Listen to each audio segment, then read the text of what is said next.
We're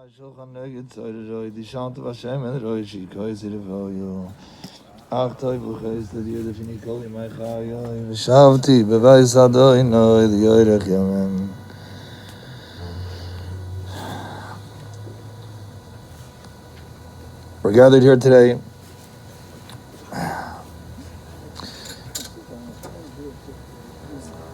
to give our Kavod Achron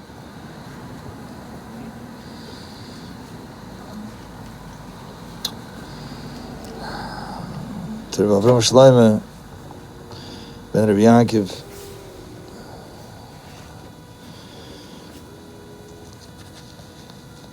He always told me I was the only person that referred to him as Rabbi Shlomo.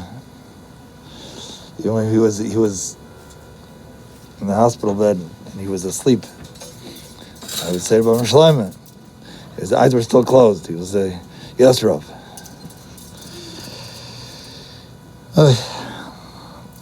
It's Erev Shabbos after Chatzos. It's a time that's also Behesped. And besides that it's also Behesped, it's also one of the shortest Erev Shabbos of the year. And everyone has to be home for Shabbos. So I'll keep my remarks short. I have a lot to say about the Niftar. And perhaps there will be another occasion, either a Shiva or a Shleishim, we'll be able to expand a little bit more.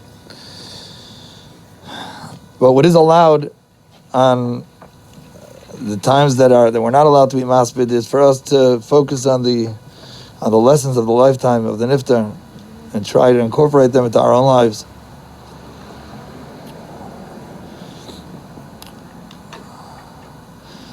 The first Rashi in this week's Parsha, Rashi says, "Yitzias tzaddik min hamakom oiseh roshim." When a tzaddik leaves a place, it leaves a mark. Bizman shah tzaddik be'ir, when the tzaddik is in the city, hu hoida, hu ziva, hu adora, he's the beauty, he's the splendor of the city. Yotzam ha'ir, when he leaves the city, pana hoida, pana ziva, pana adora, the splendor leaves, the beauty leaves. V'amech kulam tzadikim.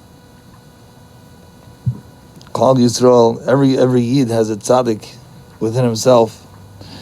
And that tzaddik, the tzaddik within each and every Yid is what is that leaves a roshim. That's the part of the person that leaves a mark. And Rabbi Shlomo has left a mark on me, and he's left a mark on anyone who knew him. There are a couple of nakudas that I wanted to bring out about that made a special roshim on myself. Rabbi Shlomo had a sense of hakaras hatoiv that was boundless. He, if anyone had ever done him a favor, he would never forget it.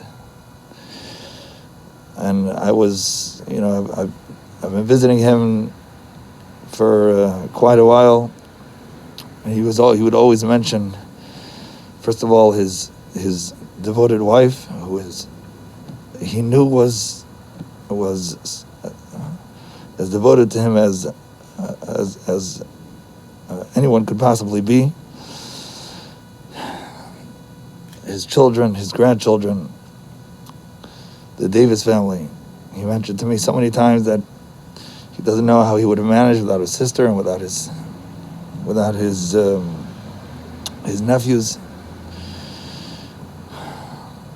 He had a deep sense of gratitude, and something that he, despite all the difficulties he went through, perhaps due to all the difficulties he went through, he never forgot.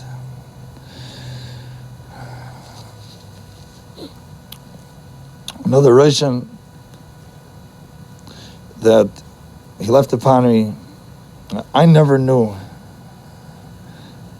Rabbi Shlomo as a healthy person. From the time that I knew him, he He was walk very, very difficult. It was very difficult for him to walk. And the Mesiras Nefesh for him to come to shul daily on a constant basis. He made it to shul. It was terribly difficult for him. Every step you could see that every step of the way was terribly difficult, and he wouldn't miss it. His legs were swelled with water, and you could just see it was every time he had to lift a leg. It was tremendous yisurim. Just the Mesiras Nefesh for a Davar Kedusha is something that made a roshim on me. And the third thing, and again there are so many, I'm just listing three that come to mind, is the derech eretz and the bittul that he had for Rabbanim and Das Torah. I was able to sense. I was a young schnook. I was 27 years old when I became. I'm still a young schnook, but then I was mamish, and he. It felt funny for me. It felt that the fact that he was so mevatel himself. Whatever the Rav says, whatever the Rav does, and he would call me for every little thing and little thing, big thing, and it was. And the way he spoke about it, the other Rabbanim, he had a tremendous relationship with Ephraim Greenblatt from Memphis, and the haracha that he had for Das Torah was tremendous.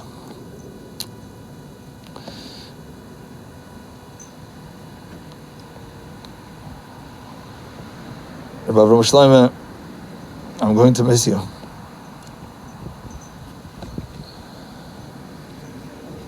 I want to ask you for Mechila. I could have come to visit more, and I didn't.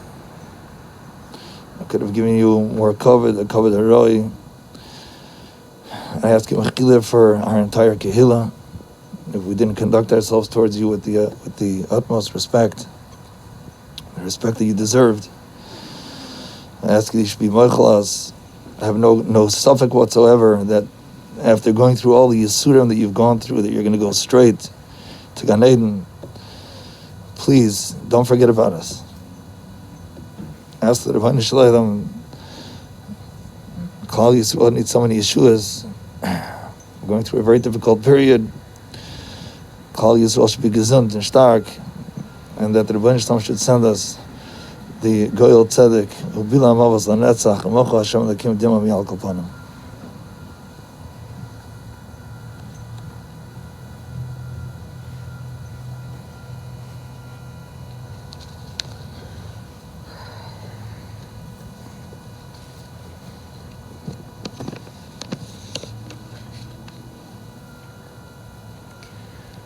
With Shabbos coming so early, time is short.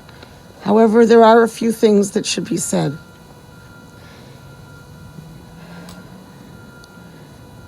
My in-laws, Aleichem Shalom, came out of the Churban in Europe. They were told that after Edie, they could not have any more children. And what do you know? Abe was born. He was grateful for that, and he knew how difficult it was for his parents. And he was a very devoted son. Anytime something needed to be done, he was there. In fact, many times when we were first married, I would call over to my in-laws to find him. Didn't have cell phones in those days.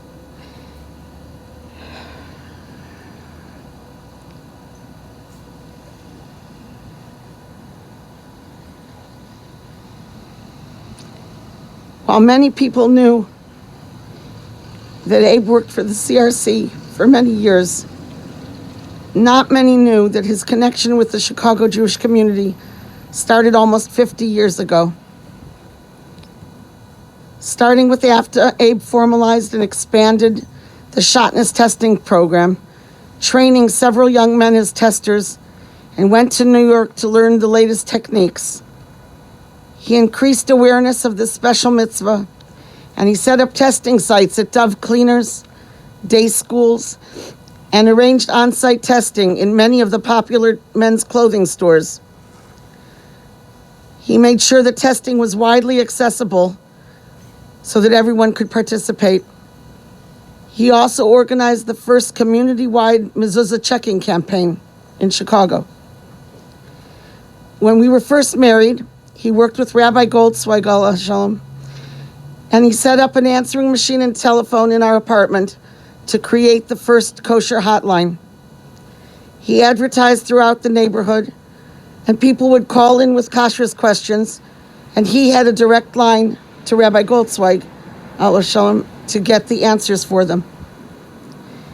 He opened OK Corral based on some of the New York restaurants with many innovations that were never done in Chicago.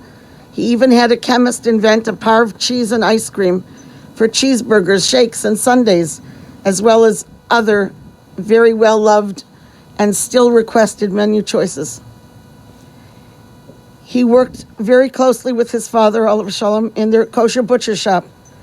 And after his father retired, he stayed in the kosher food business as a salesman, a broker, and as the manager of a large kosher distributorship. He was one of the founders of the Kosher Food Distributors Association and was honored for his vision and hard work, including his help in establishing the annual Kosher Food Show, which strengthened kosher food availability across the country. There were many kosher items that exist because of Abe, and especially the grandchildren's favorite, Wacky Mac, and many others. Even the Devon Dunkin' Donuts going kosher was Abe's project when OK Corral was next door. He was president of Beis Yitzchak and worked tirelessly for the shul. He was one of the people instrumental in organizing the establishment of the Orthodox Minyan at Kins, which sadly impacted the shul, but was important to the community at large. He was the Chicago Mashgiach for El Al, and was key in many significant developments which cannot be mentioned. And he did many kindnesses for staff, crew, passengers, and the state of Israel. As I said, he spent many years at the CRC as a mashgiach, as the business manager, and he was often the person that fielded the telephone kashrus questions. He was also instrumental in organizing conferences for the kashrus agencies to cooperate for the klal, the ACO. Even though he was physically not able to attend, he never overlooked a single detail to ensure that all the needs could be accommodated for all the attendees and everything would go smoothly. Above all,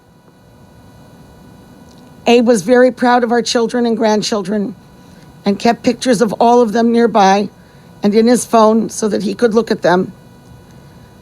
When I was allowed to visit during his recent hospital stays, we would video chat the children and grandchildren, and he was able to see and hear them, and they were mostly able to read his lips.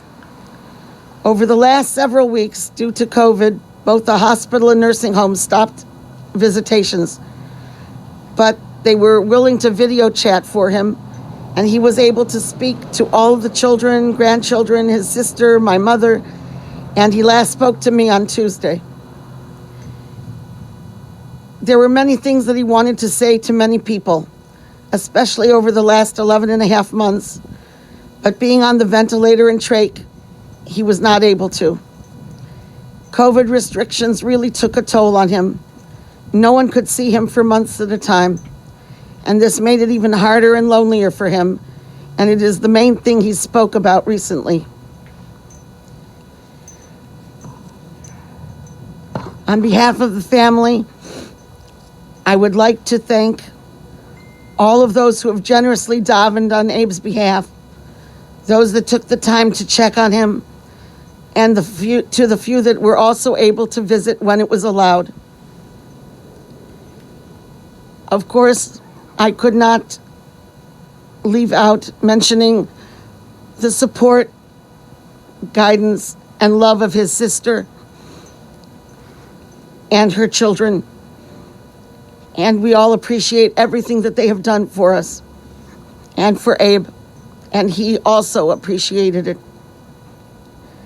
I am sure that his parents are now welcoming him, and he will continue to shep nachas from all of his children and grandchildren that he will watch from on high. May he be a Melitz Yasher for all of us. V'yetzur b'tzur chaim es nishmar so.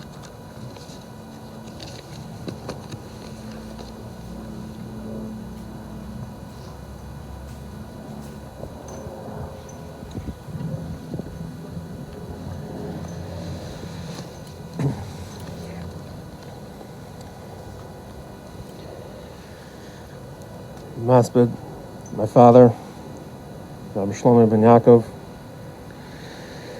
Because of time constraints, I'll try to represent the rest of our family, be Makatzer as best I can. I started off trying to be Makatzer, but we'll see how this goes. He had relatively short years in this world, but it seemed to me that he lived through different lives. There are people, like the Rav said, that only knew him when he was going through the various health challenges that he suffered over the past couple of decades. People who knew him beforehand, and many who knew him from Memphis or Yeshiva before I came around. I know that Dad and Aunt Didi didn't hear much of Babin Zedi's experiences before or during the Holocaust, but it seemed like the essence of what they wanted to impart was just understood through how they lived their lives. And Dad tried to pass that down to us. Some of those mantras come to mind now. Being a mensch, having a shem tov, derech eretz, how to act in shul. If we didn't get it the first time, it didn't happen a second time.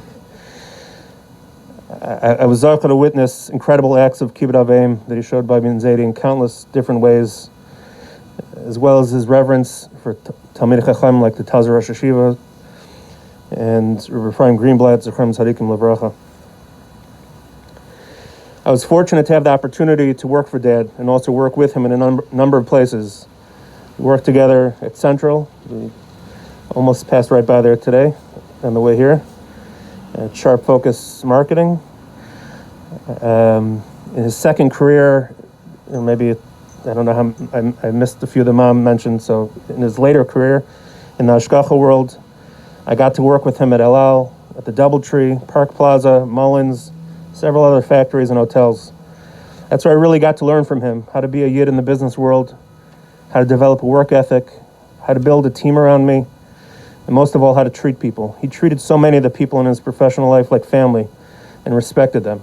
He treated whatever he was involved in like it was his own, even if it wasn't.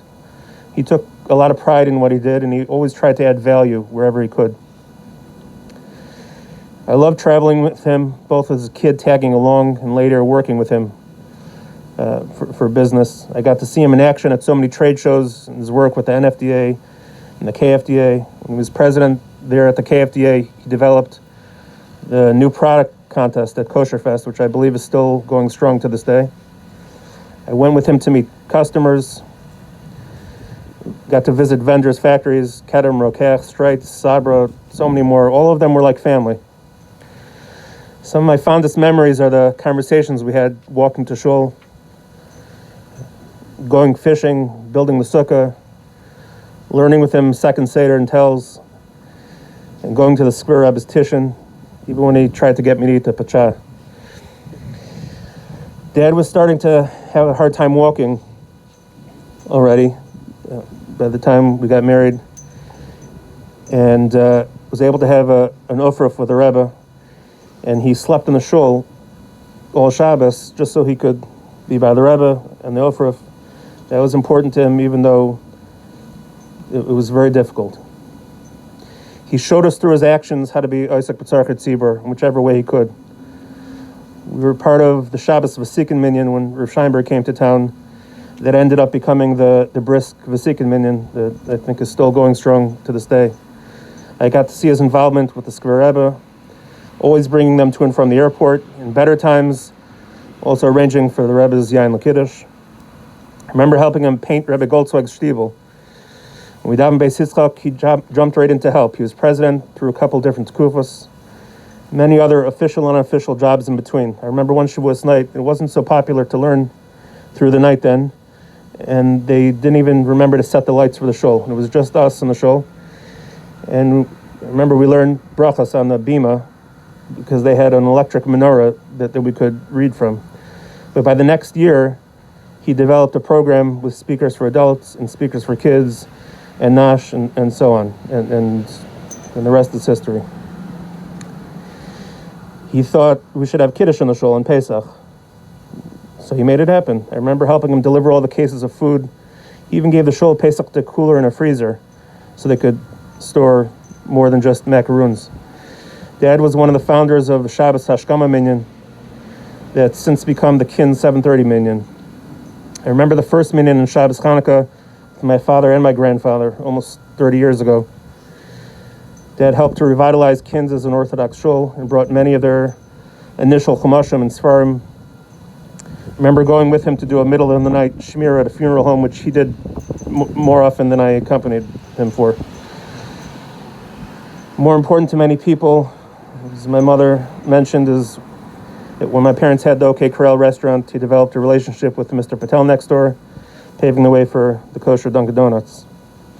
I got to see how he helped people in need in the shul, and I'm sure that was just a small representation of what he did for people. Everyone in the shul knew that if we were making a siyum or a tikkun for a yahrzeit, that it was going to be a lavish feast, something he learned, no doubt, from Babin Zaidi.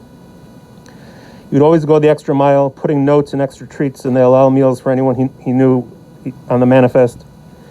He loved being the shul candy man, but was also very careful not to step on anyone's turf whenever we were at a shul with another candy man. For many years, recent years, he's had to rely on someone blowing the shofar for him, usually a parrot's fight. But in his younger years, he was the one blowing shofar for others. Our family knows well the story of when he blew a shofar for nursing home residents. It's not the time and place to repeat it. He was also interested in politics and got involved there too, as a precinct captain, campaigning for Mayor Daley in the early years, hosting him in our home, campaigning for Senator Carroll. He'd always get wine for our school dinners and would go through his Rolodex soliciting ads for their journal every year.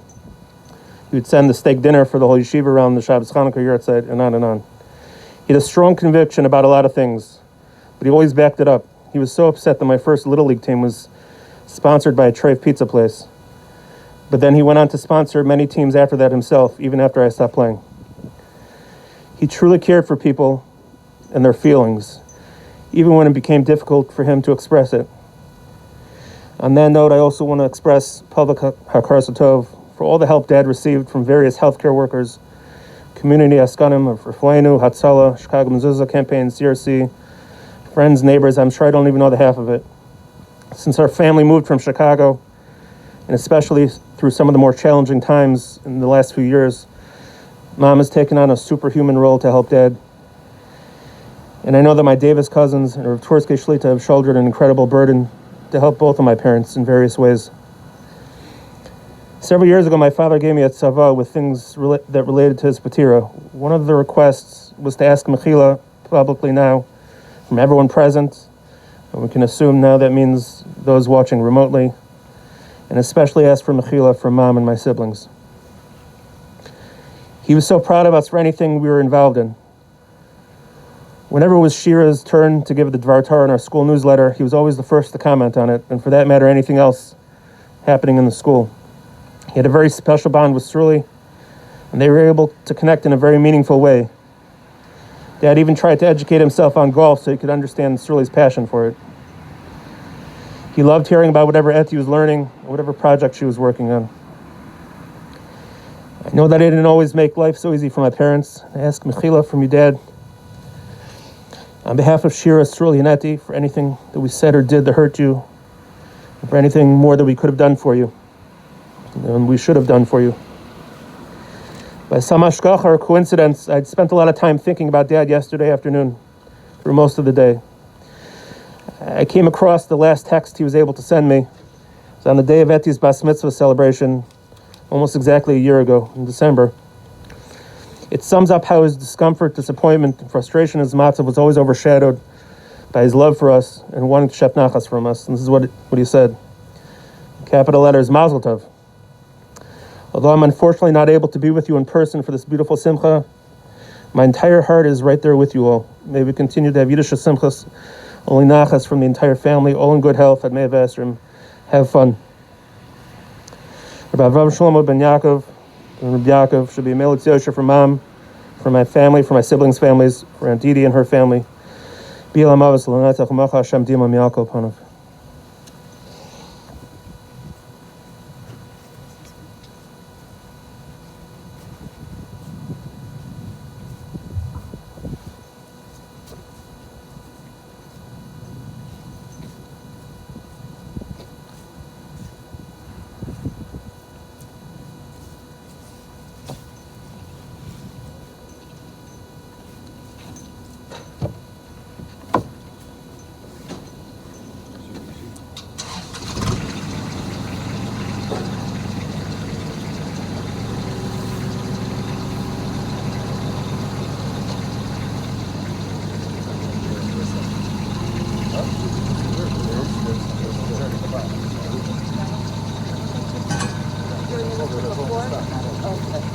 You put in some dirt first.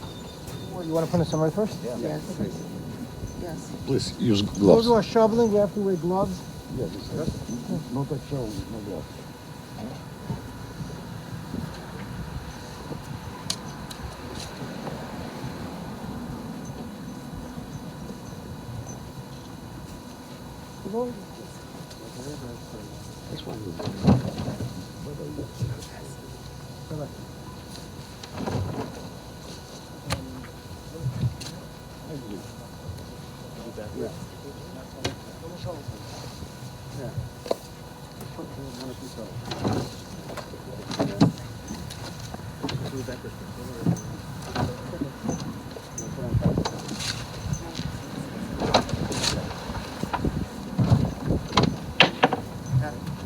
Let him go. More? Yeah, let him put a cover on. Put this on there.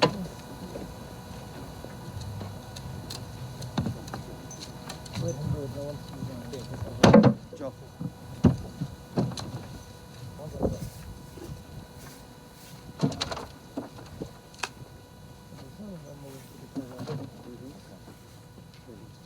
Hey, Ali, move a second. We're going to put the cover on.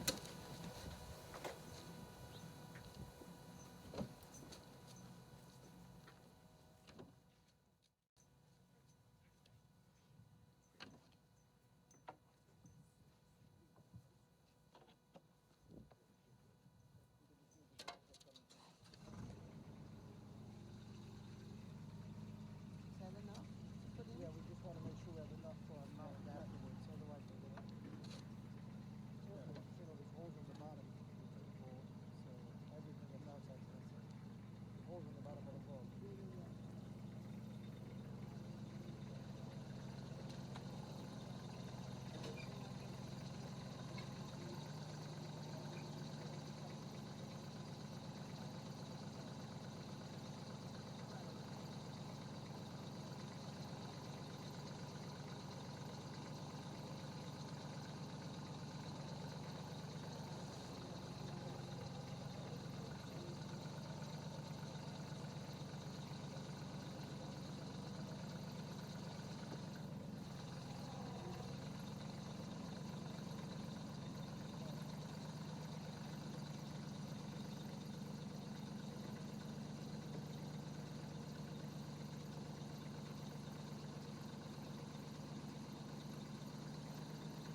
Bring it away.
Then you'll say that bracha too.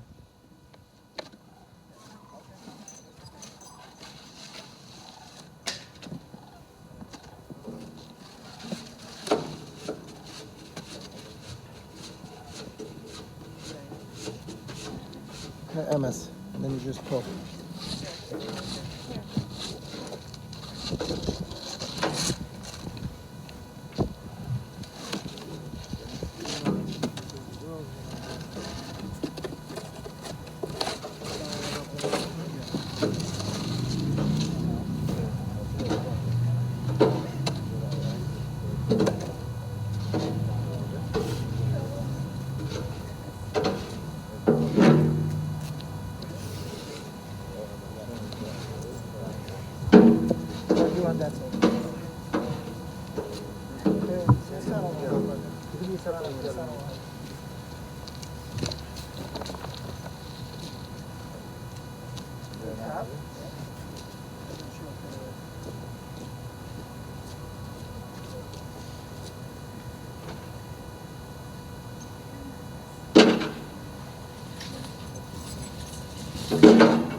Rana has it.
Shiram Alois, Mimama Kim Kirusich, Adonai.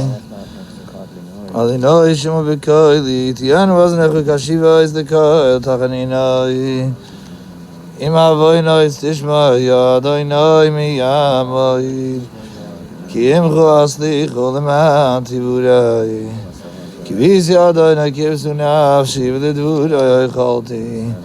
Now she Adonai Mishamnim Laboika, Shamnim Laboika. Yachad Yisrael Adonai, Kim Adonai Yachesed, V'Arba Yimoi Fidis. V'Hivtas Yisrael Mekol Avoinoi So. Kaddish.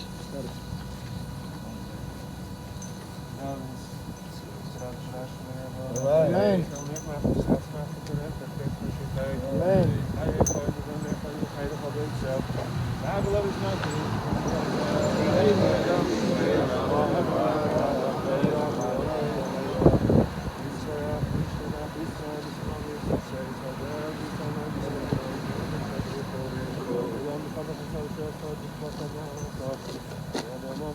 Amen.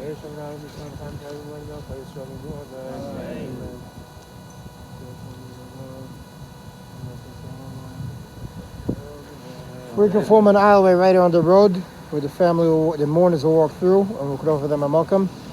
And we'll update the shiva information on our website as we get them for next week, if anything changes.